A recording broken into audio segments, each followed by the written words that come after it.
Ça fait des années. Les gens ne disent pas la vérité aux Ivoiriens. Ils mentent. J'avais 31 ans quand on renversait Bédié. Je pouvais m'asseoir. Gueye ne nous a pas envoyés. Mais nous avons trouvé mieux d'aller prendre un de nos anciens qui avait subi des humiliations, le général Gueye, pour le faire asseoir. Le président déchu Henri Konan Bédié serait réfugié dans un camp militaire français. Nous n'avons pas fait du mal à Bédié, nous l'avons permis de partir. Continuant à négocier au téléphone avec les autorités françaises un départ rapide du président déchu. J'ai dit, attention, lui, Bédié, il peut partir, mais que l'ambassadeur ne permette pas un instant que ces ministres-là partent avec Bédié. Ils n'ont qu'à rester ici. Ah oui, ça c'est clair. Ils n'ont qu'à rester ici. J'étais son chef de sécurité. J'ai même pas voulu être ministre. Et je sais pourquoi. Parce que je suis militaire. En tant que son chef de sécurité, ça me permettait d'avoir les yeux partout et la main sur tout. De savoir ce qui se passait. Mais malheureusement, chemin faisant, il s'est fait entourer de ceux que nous avons chassés le 24. De certains que nous avons chassés le 24. Et ces personnes ont commencé à mettre dans sa tête que c'était son tour et que ce pouvoir-là, ça ne se donnait pas, il fallait se maintenir. Il était inquiet parce qu'on lui disait, non, IB veut mettre Alassane au pouvoir, c'est pourquoi il ne veut pas que tu sois candidat. Voilà ce qu'on lui disait. C'était difficile, mais personne ne savait.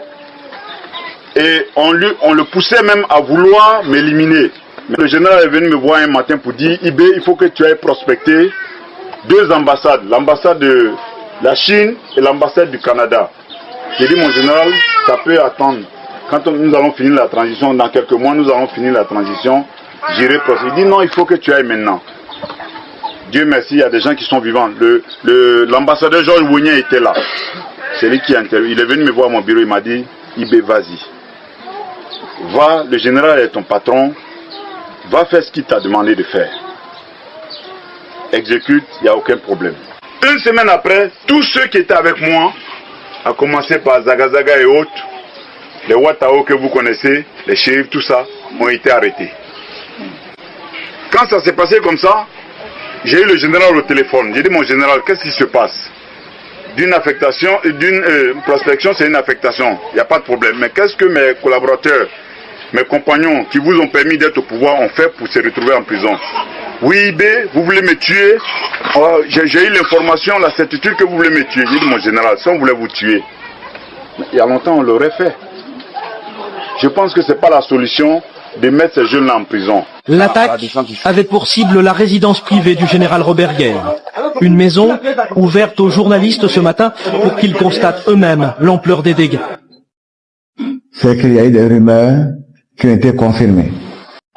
Le lendemain, on m'appelle pour me dire, ton adjoint la grenade, Gueye a donné instruction, il a été tué en prison.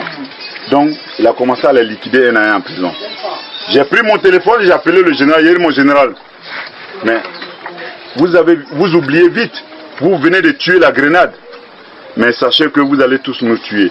À partir de cet instant, moi je te déclare la guerre. Je ne suis plus attaché militaire au Canada et considérez-moi comme votre adversaire. Voilà comment le général et moi, nous sommes séparés. Donc j'ai rendu ma démission officiellement. Et c'est à partir du Burkina que j'ai commencé à appeler mes amis. J'ai commencé à appeler mes amis. Le jour des élections, quand le Cafouillère, on avait déjà installé un système en place. Quand il y a eu Cafouillère, nos amis sont allés attaquer la poudrière pour faire libérer les Ouattara et autres qui étaient en prison. Nous les avons fait libérer. Et on les a évadés. Je m'étais arrangé pour les faire tous monter à mes côtés à Ouaga. Blaise m'a permis de recueillir mes éléments qui étaient dans des situations clandestines à Abidjan. Donc on a pu les faire sortir un à un. Thio Fosier, Adams, Watao, Zagazaga, plein d'autres. Mais Soro Guillaume n'était pas dedans, lui il était un politicien. J'étais à Ouaga un jour, après quand ils ont échoué les élections législatives, il est venu me rendre visite à Dakouri. J'étais chez moi, on me dit non, qu'il y a Soro Guillaume et Dakouri qui sont venus te dire bonjour. Ben, j'ai dit ok, il n'y a pas de problème. Et j'ai dit oui, jeune homme, qu'est-ce que je peux faire? Il dit non, grand frère, ton combat est une lumière pour nous, nous sommes venus te soutenir. Le grand frère Dakouri, même chose. J'ai dit bah écoute, il n'y a pas de problème. Nous sommes restés 48 heures après, ils sont repartis. Une deuxième fois, Soro Guillaume est venu me voir. Il dit, il est venu me saluer. Il dit, ok, c'est gentil. Il est reparti.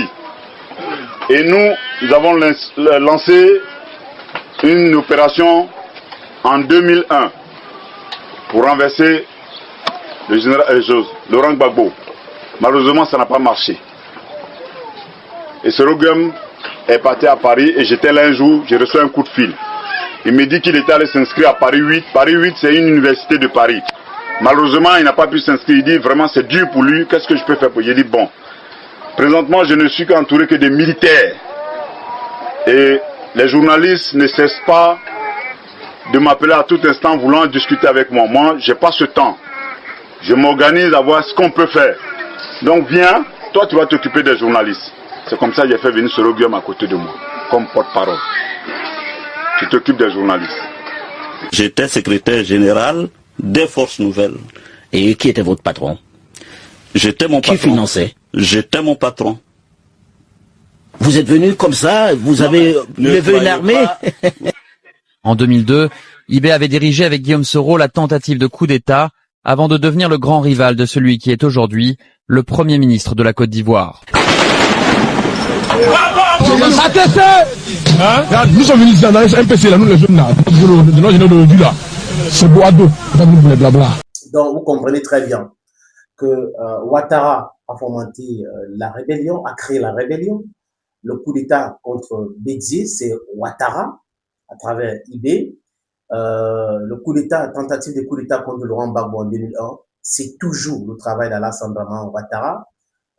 Mamadou Koulibaly, d'ailleurs, l'a dit dans une de ses sorties. Laurent Donald Fologo aussi, qui était secrétaire général à l'époque du parti présidentiel, l'a bien expliqué aussi. Et le coup d'État qui a installé Ouattara au pouvoir a été le travail de Ouattara et Blaise Compaoré. Les noms qui ressortent. Blaise Compaoré, l'éternel traître. C'est celui-là même qui a bu le sang de l'autre. Donc vous comprenez très bien. Voilà, les Burkinabés ne vont pas me démentir cela. Voilà exactement ce qui s'est passé en Côte d'Ivoire. Donc Guillaume Soro, il s'est repenti, mais en réalité, il a été un homme très dangereux. Il est très dangereux. Il a participé avec le diable et Laurent Gbagbo avait raison de dire, ils vont partir un à un, un à un, un à un, un à un, un à un. Vous voyez, Ibé a été tué par qui? Par Guillaume Soro et Ouattara, parce qu'il était gênant. Ouattara a essayé de tuer Guillaume Soro, il a fui. Les autres sont en train de mourir comme les mouches. Bon Koulibaly, Ahmed Bakayoko sont morts de quoi? Personne ne peut expliquer. C'est un mystère total. Empoisonné ou pas empoisonné, comment? Donc, c'est des choses compliquées. Tous ceux qui ont participé avec le diable qui est Ouattara dramatique et la France qui est diabolique vont devoir payer. Parce que si vous êtes amis avec la France, vous êtes en danger. Si vous n'êtes pas, vous êtes en danger de mort. Si vous n'êtes pas leur ami, vous êtes en danger, mais pas forcément en danger de mort. C'est comme avec les États-Unis. Si vous êtes amis des États-Unis, vous êtes en danger de mort. Si vous n'êtes pas les amis des États-Unis, vous êtes en danger, mais pas en danger de mort. Donc, vous pouvez vous sauver. C'est de ça qu'il est question. Ceux qui ont confondu les intérêts de leur pays à l'intérêt de la France ou pour protéger l'intérêt de la France, ils sont en train de tomber comme la mouche maintenant. Gbagbo a raison. Guillaume Soro est où aujourd'hui? Il est où Guillaume Soro? C'est un sanguinaire aussi. Mais il a reconnu et il demande pardon. D'accord, mais il est un sanguinaire.